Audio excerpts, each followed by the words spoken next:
Welcome to English Baba channel class 7 geography का chapter number 1 है environment. आज हम करेंगे इसके क्वेश्चन आंसर, तो जल्दी से वीडियो को लाइक कर दो। आई होप चिल्ड्रन आपने वीडियो को लाइक कर दिया है और अभी तक चैनल को सब्सक्राइब नहीं किया तो सब्सक्राइब कर दो सो दैट आपको हमारे सारे अपडेट्स मिलते रहे। क्वेश्चन नंबर 1 देखिए, व्हाट इज एन इकोसिस्टम। एक इकोसिस्टम क्या होता है उसको हम समझेंगे पहले इमेजेस से। किसी भी जगह पे रहने वाले जो लिविंग बीइंग्स होते हैं, चाहे वो एनिमल्स हो या वो वहां के प्लांट्स हो, तो यानी कि एनिमल, प्लांट्स और उस जगह को मिला के, उस जगह पे कैसी लैंड है, कैसा वाटर है, इसको मिला के ही इकोसिस्टम बनता है। तो आंसर बस एक लाइन में लिखना है, all the plants and animals in a particular area. देख लो, जितने भी प्लांट्स हैं और एनिमल्स हैं किसी भी पर्टिकुलर एरिया में, अलोंग विद देयर सराउंडिंग, उनके आसपास कैसी जमीन है, कैसी मिट्टी है, इज कॉल्ड एन इकोसिस्टम। बस ठीक है, बस एक लाइन का आंसर है। स्वप्न देखने वाला याकूब के 12 पुत्र थे, पर वो next, What do you mean by the natural environment? अब नेचुरल एनवायरनमेंट क्या होता है भाई? ऐसी चीज जो नेचर ने बनाई है, जो इंसान ने नहीं बनाई। झरना है, माउंटेन है, फॉरेस्ट है, लैंड है, वाटर है, ये सारी चीज क्या है? नेचुरल एनवायरनमेंट है। तो आंसर देखो कैसे लिखेंगे, the environment made by nature is called natural environment. एक ऐसा एनवायरनमेंट जो नेचर ने बनाया है, इंसान ने नहीं बनाया, उसको नेचुरल एनवायरनमेंट कहा जाता है, जैसे land, air, water, forest, mountain etcetera. What are the major components of the environment? Environment के दो मेजर कंपोनेंट क्या है? एक है नेचुरल और एक है ह्यूमन मेड। नेचुरल में क्या आ जाएगा? जो नेचर ने बनाया है, जमीन है, एयर है, वाटर है, लिविंग थिंग्स है। और ह्यूमन मेड, इंसानों ने क्या बनाया है? बिल्डिंग बनाई है, पार्क बनाए हैं, ब्रिजेस बनाए हैं, रोड्स बनाए हैं एटसेट्रा। ठीक है, बिल्कुल इजी है। नेक्स्ट क्वेश्चन देखिए, give 4 examples of human made environment. अब ह्यूमन ने क्या क्या बनाया है भाई? बिल्डिंग बनाई है, पार्क बनाए हैं, ब्रिज बनाए हैं, रोड्स बनाए हैं। बस ये वाली 4 बातें लिख दो, building, parks, bridges and roads, हो गया।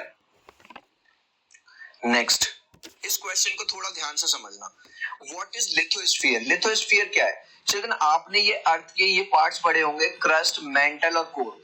तो ये जो सबसे ऊपर वाली लेयर है जो क्रस्ट, और जो बीच वाली लेयर है जो मेंटल, तो क्रस्ट पूरा और थोड़ा सा ऊपर वाला जो पोर्शन है मेंटल का, इसको मिला के बनता है हमारा लिथोस्फीयर। देखो यहां समझने की कोशिश करो, ये पूरा क्रस्ट और ये जो है थोड़ा सा पार्ट इसका, किसका? मेंटल का, इसको मिला के बनता है हमारा लिथोस्फीयर। दिख रहा है, ये रहा पूरा क्रस्ट और थोड़ा सा ये रहा। तो आंसर देखो कैसे लिखेंगे, the outer part of the earth, जो अर्थ का सबसे बाहर का पार्ट है, ठीक है, क्रस्ट, जिसको क्रस्ट बोलते हैं, consisting of the crust and upper mantle, mental का केवल ऊपर वाला हिस्सा, इसको बना के बनता है हमारा lithosphere. Next, which are the two major components of the biotic environment? तो biotic environment मतलब living beings, plants and animals। बस इतना सा आंसर है इसका। Next, what is biosphere? Biosphere क्या है? अब इस चीज को यहां पे समझो। अब बायोस्फीयर के अंदर चिल्ड्रन पूरा का पूरा ये सारी चीजें आ रही हैं जो इस रेड रेड में कवर हो रहा है, चाहे आपका एयर है, चाहे आपका हाइड्रोस्फीयर है, चाहे आपका लिथोस्फीयर है। मतलब हर वो चीज जहां पे हमारे लिविंग बीइंग्स रह रहे हैं, चाहे वो पानी के अंदर रह रहे हैं, चाहे वो हवा के अंदर रह रहे हैं, चाहे वो जमीन पे रह रहे हैं। ठीक है, अब देखो इस बात को हम कैसे लिखेंगे, the part of the earth surface and atmosphere in which plants and animals can live. Earth surface का वो वाला हिस्सा और एटमोस्फेयर का वो हिस्सा जहां पे प्लांट्स और एनिमल्स रहते हैं या रह सकते हैं, उसको कहा जाएगा बायोस्फीयर। फिर है इसके बाद कुछ MCQ, which is not a natural ecosystem. अब डेजर्ट तो यार हमने नहीं बनाया, ठीक है, और फॉरेस्ट भी हमने नहीं बनाया, तो नेचुरल एक्वेरियम, हाँ आपने देखा होगा फिश रहती है एक्वेरियम के अंदर, वो इंसान ने बनाया।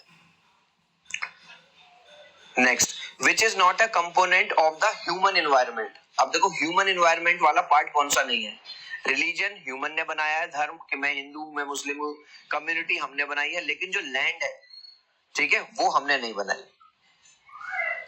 Which is human made environment, mountain हमने नहीं बनाया, सी हमने नहीं बनाया, लेकिन रोड हमने बनाया, तो ह्यूमन मेड एनवायरनमेंट क्या हो गया? Road. Which is a threat to environment, environment के लिए खतरा क्या है? प्लांट्स को लगाना नहीं यार, प्लांट्स लगाना तो अच्छी बात है। क्रॉप उगाना नहीं, क्रॉप लगाना तो अच्छी बात है। ग्रोइंग पॉपुलेशन, भाई बढ़ती जनसंख्या जो है बहुत बड़ी प्रॉब्लम है एनवायरमेंट के लिए।